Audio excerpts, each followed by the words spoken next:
Welcome to Nitpicking Nerds, and it's time for a top 10. It's the top 10 transform cards in Commander.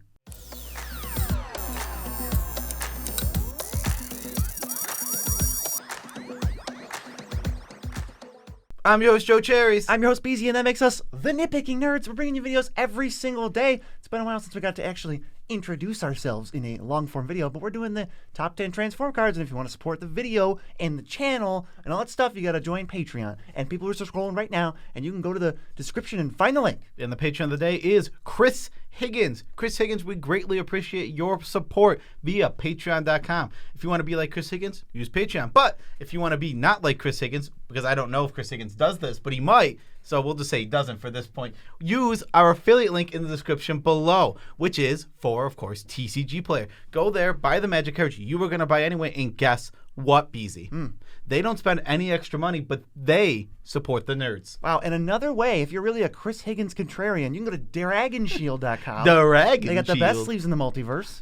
Good sleeves. So if you want to just forget Chris Higgins and what they do, go to the Dragon Shield, buy all the sleeves and cards you want while still supporting the channel. Yes, and we would appreciate that very much. Dragon Shield just flew us out to Sweden. How cool was that, BZ? It was the greatest thing ever, and I'm glad to be back. It is. It was so cool. And now we're back. We're making videos. We're doing it again. Oh, goodness. What do we got to say? Moxfield. We have Moxfield.com is the sponsor of this channel, and there will be an ad in this video coming, and you will never see it coming. So, much like newer viewers of the channel in relation to our announcement that we just got back from Sweden, you'll never see it coming. Never. Literally never. Is there anything else we have to say? Yes, there is. Happy birthday to everyone whose birthday is today. Can you tell I'm a little bit rusty today, BZ? We should, I was just thinking, I wish I had something to do. We should get one of those little things you blow in and they make a stupid noise. Yeah, we should get one of those for every single time. People hate us. We should get different ones.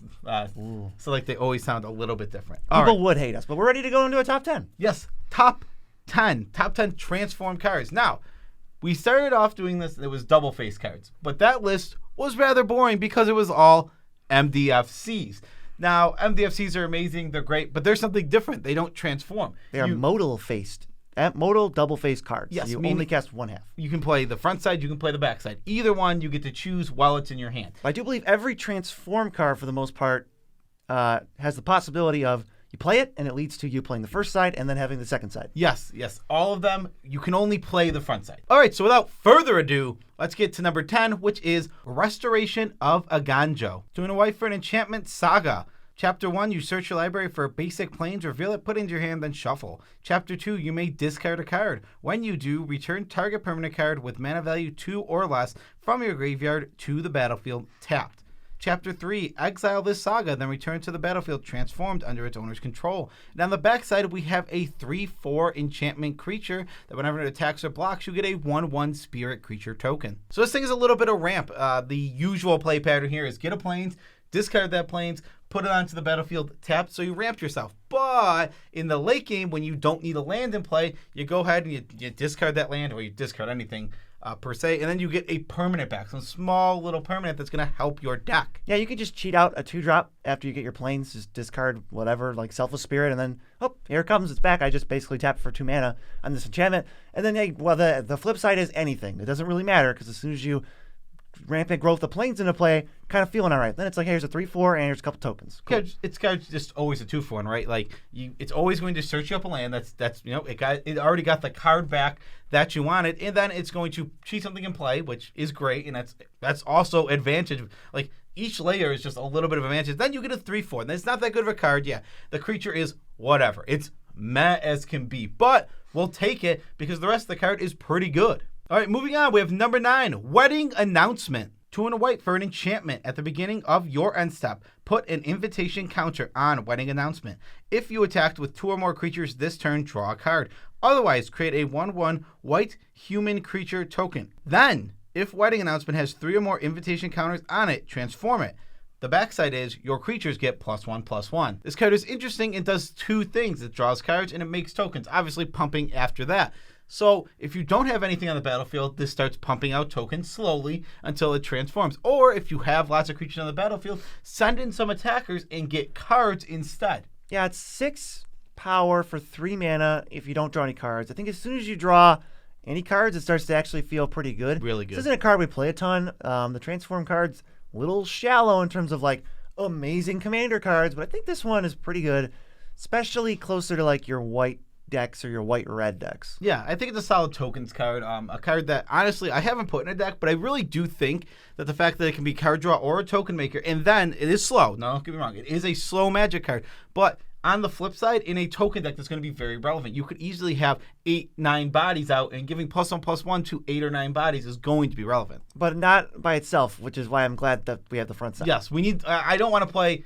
Gaia's Anthem. Blech. Yeah, Gaia's Anthem. Glory. I don't know what you pick the color shifted one. Deal with it. Glorious Anthem. I don't want to play Glorious Anthem. I want to play this. I want to get something first, and then I want the Anthem. Let's go on to number 8. We got Legion's Landing. White for an enchantment. ETB, you make a 1/1 vampire with lifelink. Attack with 3 creatures. Transform it into a land that now poops out 1/1 vampires with lifelink.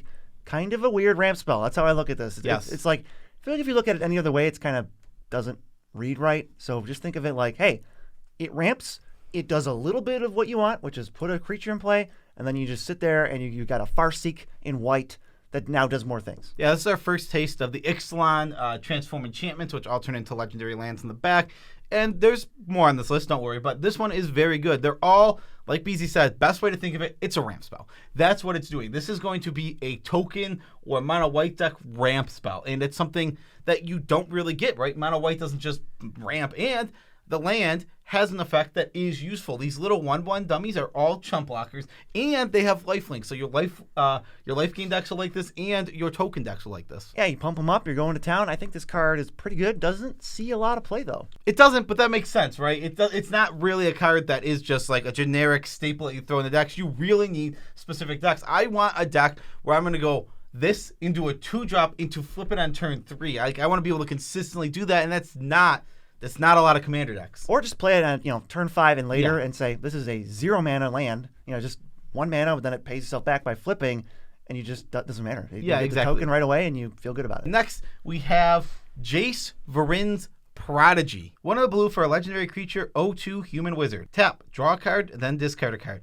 If there are 5 or more cards in your graveyard, exile Jace Prodigy, then return him to the battlefield transformed. He comes back as Jace, Telepath Unbound, legendary planeswalker Jace with 5 loyalty. +1, up to 1 target creature gets -2/-0 until end of turn. -3, you may cast target instant or sorcery card from your graveyard this turn. If that spell would be put into your graveyard, exile it instead. -9, you get an emblem with whenever you cast a spell, target opponent mills 5 cards. So one of the strengths of this card is that you get to just play this 2-mana thing. It loots, it fixes your hand, it gets you to a good spot, and then it flips into something that is just like a Snapcaster Mage. You flash something back from your graveyard, and you just get value out of it. Now, can it stay alive through other things? Yeah, that's the best way to put it, because it's kind of just dies, right? The main thing that's going to happen is it flips. You flash something back, you draw some cards, you remove something, use whatever your best instant or sorcery is in your graveyard, and then you move on with your life and you accept that Jace is probably dead. Yeah, it's mostly like you loot twice, and then you Snapcaster something once, and that's actually a pretty good deal. Don't think about how like, oh, this isn't the best planeswalker in the world. It's like, this is a 2-mana Merfolk looter that just like does other stuff. Jace, I wouldn't really even imagine minusing him twice. You'd have to go like activate him and then flip him, plus board wipe, then you get to like -3. Maybe play the board wipe again if they throw some stuff down, or play some value spell, and then if they haven't rebuilt because they're worried about you playing a board wipe, then you can -3 again, and that's all fine and dandy. But there's a lot of upside on this thing that just loots. Yeah, this is not a heavy investment. It's only 2 mana to start looting, which is like on par. But then you flip it into a planeswalker to flash something back, and that's just good value for 2 mana. On top of that, on the playing this on turn 2. You can flip it pretty quick and potentially just, actually protect the planeswalker side. And when you're ready to flip it, you just don't do it right away if you don't have anything super significant to flashback, and it's not going to get spot removed or board wiped because you just respond and flip it. Yeah, nobody's spot removing Jace, especially in your situation where they literally cannot. They just can't do it. They literally can't.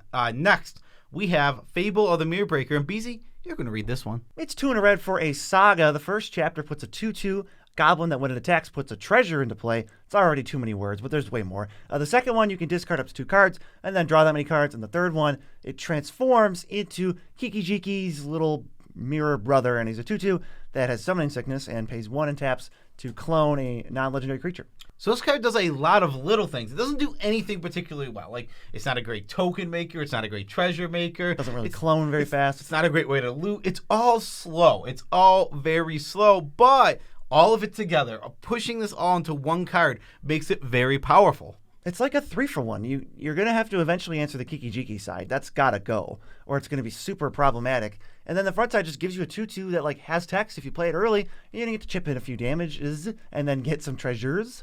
On the backside, you get Kiki-Jiki, which is a 5-mana, very strong Magic card.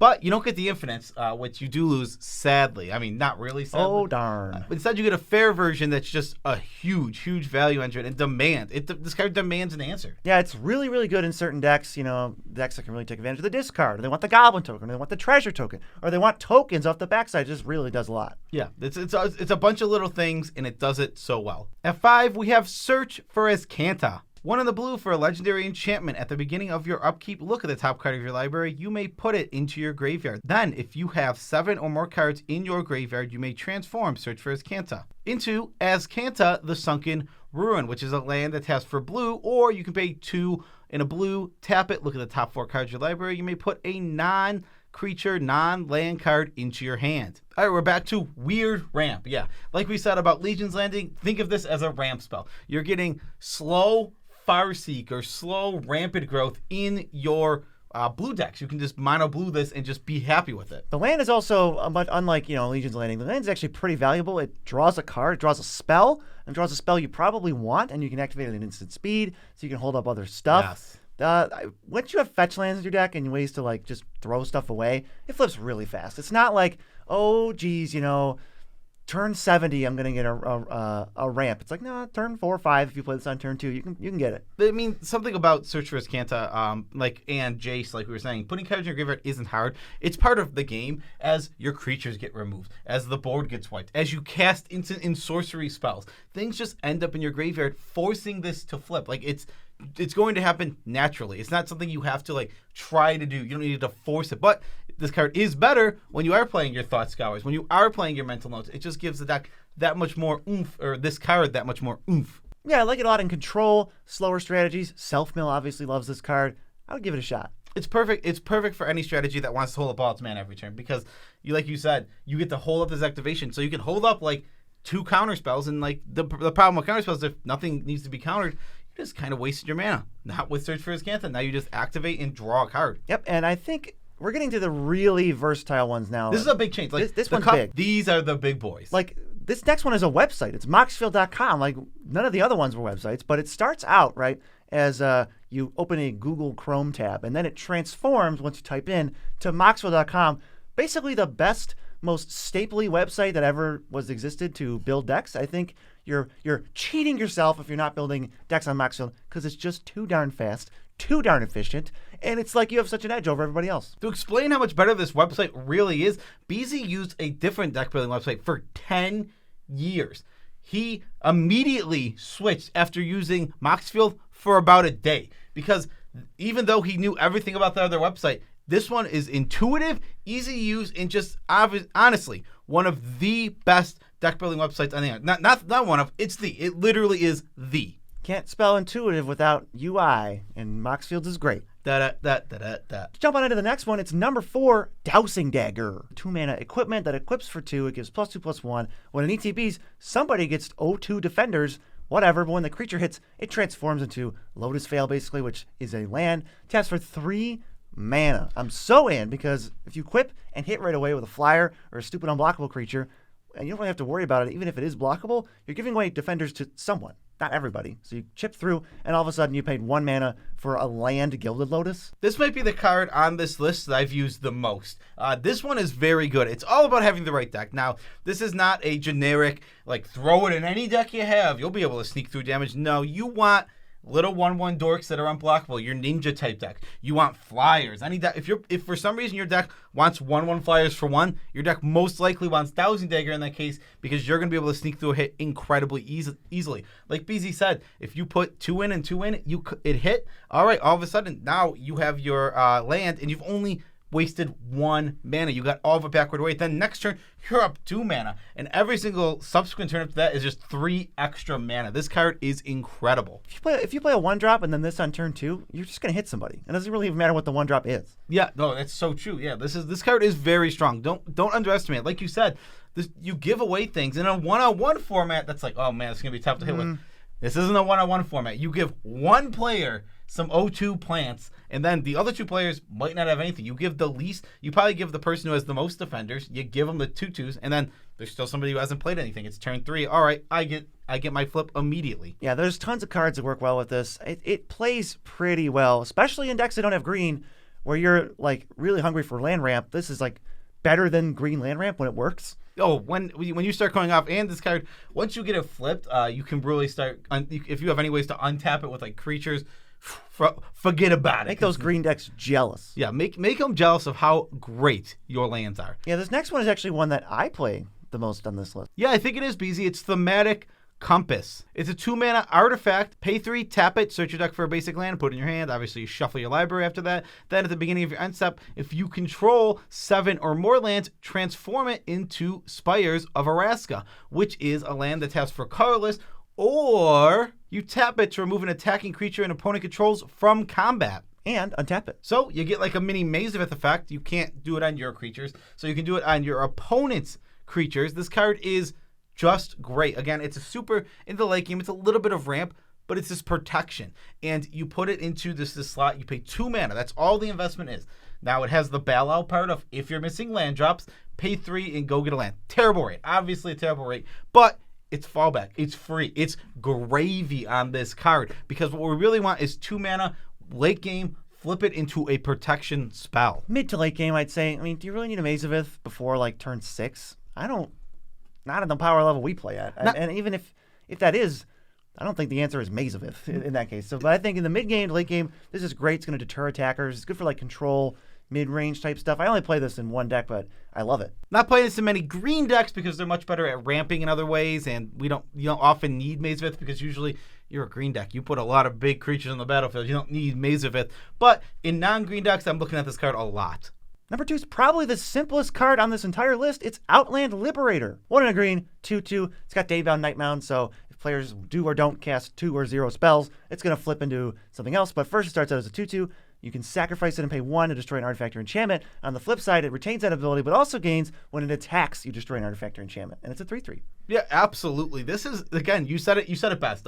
This is the simplest design here. It is so easy. Now, the worst part about this card, and it's not even close, is as Daybound Nightbound, meaning technically for the rest of the game, you're supposed to keep track of day and night, which is awful. You don't want to introduce that mechanic usually, but you can actually just ignore it. Most people don't care if you ignore it. And also, something good about Daybound Nightbound that I thought about when we played it against it last is you only ever have to check what happened last turn. So you don't actually have to go too far back to actually figure out what's happening. So it's not that bad, but it can still be annoying. This is Qasali Pridemage. Or Caustic Caterpillar. It's that 3 mana naturalized rate, except you can hold it up.